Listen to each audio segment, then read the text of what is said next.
What happens with most of us is that we know how to speak in English. When someone communicates with us in English, we completely understand it. But when it's our turn to speak in English, to give a speech about something in English, we start to fumble. So why we fumble? So today's video surrounds around the topic that why you fumble while you're speaking English and how to reduce that fumbling and then gradually making it disappear. So first of all, break the problem into several pieces. English is just a language, just like your mother tongue. So keeping English aside for a moment, if we talk about our mother tongue, we find that if you are asked to speak something or give a speech about something in your mother tongue, maybe that topic is assigned earlier or you are just assigned at the moment. It doesn't matter. You can speak without getting stuck. You don't get scared while you're speaking. So why you don't fumble while you're speaking in your mother tongue? You may be thinking or you may be saying that you have been speaking in your mother tongue since the time you learned to speak, right? Exactly. You have been speaking in your mother tongue since whatever your age is. So what comes out from this point? It's that you have practiced speaking in your mother tongue since, I mean a hell lot of times. You have been practicing speaking in your mother tongue a hell lot of times. Fluency comes with practice. And this is a point you will come to listen from every other guy helping you out with spoken English. But even after practicing a hell lot of times, while you are asked to walk up the stage, hold that mic in your hand and you speak, after saying a line or two, you again start to fumble. But if you are asked to do the same in your mother tongue, then I don't think anyone will get stuck in the middle of the speech. They won't get scared while they are speaking in their mother tongue.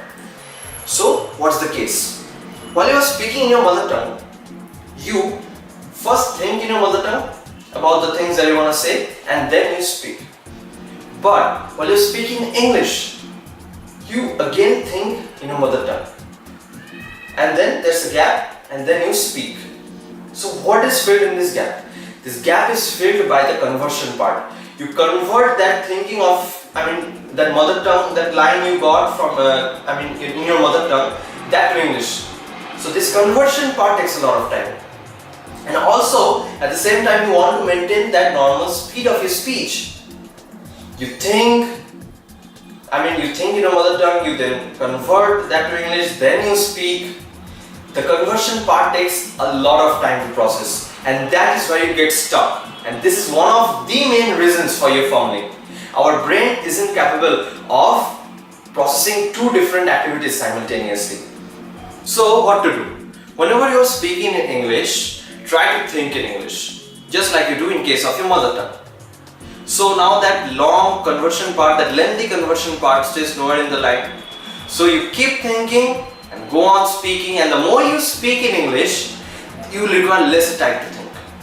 Well, now coming back to the topic, what does it say?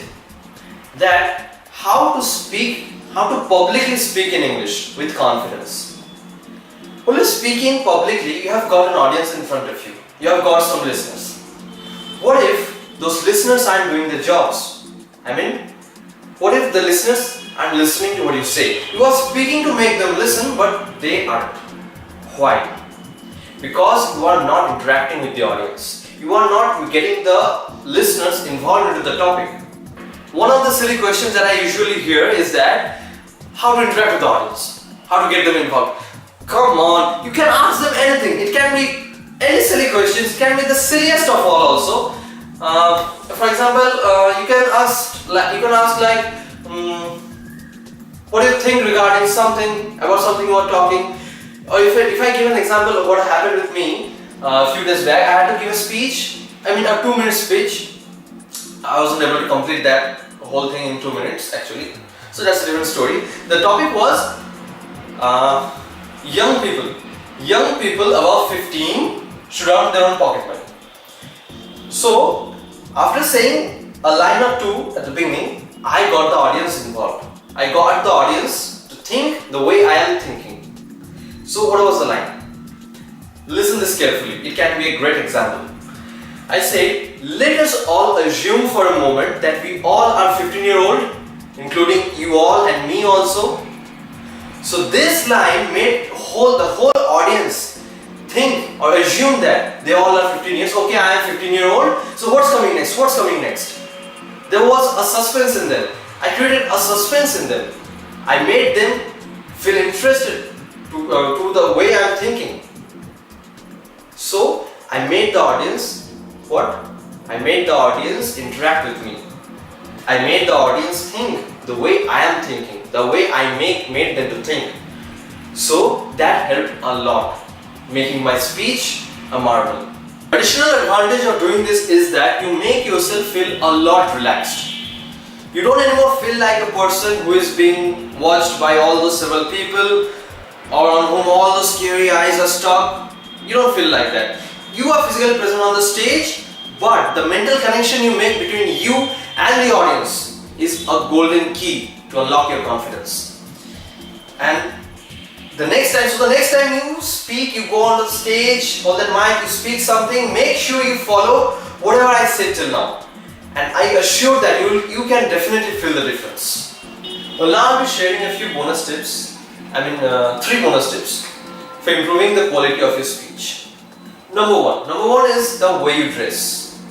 Get a perfectly fitted shirt with that classic pair of trousers and walk up the stage. Even if you don't start speaking, people by just looking at you will give a smile, and that smile will help your confidence get boosted up. Number 2, your body language. Your body speaks far more than what your speaking does. Your gestures, your moving of hands, your facial expressions helps a lot getting that extra charm in your speech. People will love that and you will become an interesting person on stage. Number 3, the best way to practice is by speaking in front of a mirror. Watching yourself while you speak. You'll have a better idea of where to use your expressions and where not to, and how they look on your face, right?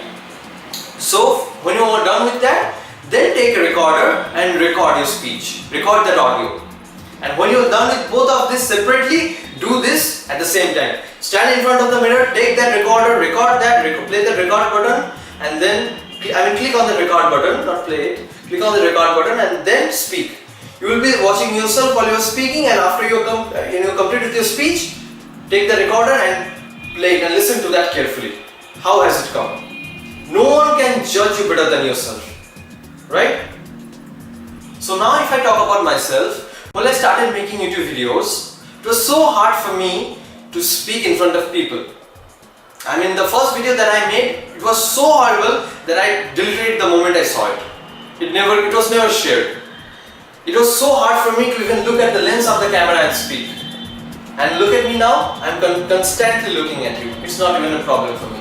So how is that possible? Because I practiced. I have been practicing speaking. I have practiced speaking in front of the camera since December 2016, I guess. Yeah. So practice helps a lot. So in a nutshell, what are the things that you absolutely need to follow is that you need to practice a hell lot of times.